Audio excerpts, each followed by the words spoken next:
লাইব্রেরিটি সেমিট্রির এক কোণে, ঝোপঝাড় আর লতা গুল্মে ঢাকা একটা ছোট পাথরের ঘরের মতো। দরজায় মরচে ধরা তালাটা অর্ক স্পর্শ করতেই অদ্ভুতভাবে সেটা খুলে গেল, যেন কেউ তার জন্যই অপেক্ষা করছিল। ভেতরে ভ্যাপসা গন্ধ আর ধুলোর আস্তরণ, চারিদিকে থরে থরে সাজানো পুরানো নথি আর জীর্ণ কিছু বই।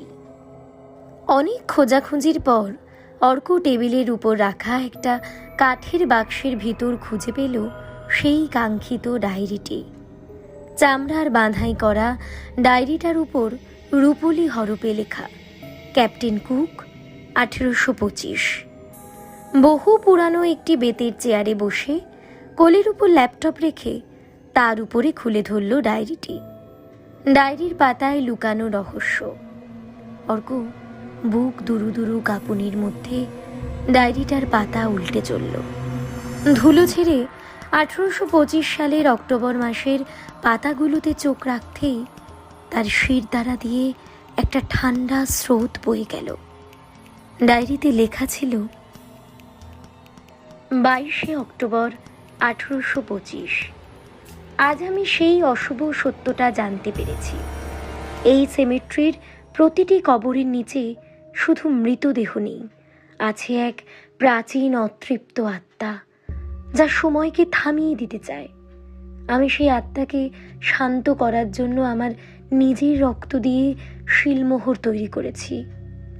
যদি কেউ ভবিষ্যতে এই শিলমোহরটি আবার জাগিয়ে তোলে, তবে তাকে সেই 1825 সালের অতীতে ফিরে এসে প্রায়শ্চিত্ত করতে হবে। রক্তবর্ণের হাতের ছাপটিই হবে সেই প্রবেশের চাবি। তবে তবে কি সেই রক্তবর্ণ হাতের ছাপটাই ছবির সেই অশরীরী টান? তোতলাতে থাকে অর্ক। অদ্ভুত এক ঘোর ঘিরে ধরে তাকে। চারদিকে এক অদ্ভুত শূন্যতা।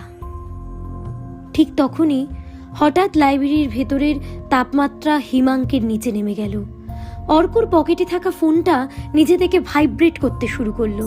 সে ফোনটা বের করতেই দেখল সেই ল্যাপটপের ছবিটি এখন তার ফোনের স্ক্রিনে ভেসে উঠেছে। 1825 সালের সেই তারিখটা এখন উজ্জ্বল লাল রঙে জ্বলছে। হঠাৎ ডায়েরির পাতা থেকে কালো ধোঁয়ার মতো কিছু একটা বেরিয়ে এসে অর্ককে ঘিরে ধরল। চারপাশের দেয়ালগুলো যেন কাঁপতে শুরু করেছে। লাইব্রেরির জানলা দিয়ে বাইরে তাকিয়ে অর্ক যা দেখল, তাতে তার চিৎকার করার শক্তিও হারিয়ে গেল। বদলে যাওয়া সেমেট্রি, বাইরে আর আধুনিক কলকাতা নেই। উঁচু উঁচু ইমারত আর গাড়ির হর্ন সব উধাও। সেমেট্রির গাছগুলো এখন অনেক বেশি সতেজ, আর গেটের বাইরে দাঁড়িয়ে আছে ঘোড়ায় টানা কিছু ফিটন গাড়ি।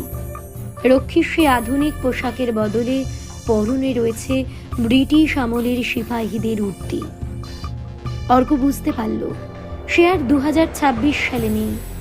ডায়েরি আর ছবির সেই অভিশপ্ত সংযোগ তাকে ঠিক 200 বছর পিছিয়ে নিয়ে এসেছে 1825 সালের 22শে অক্টোবরে।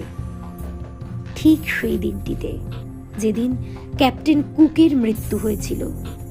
এমন সময় লাইব্রেরির দরজায় ভারী বুটের শব্দ পাওয়া গেল।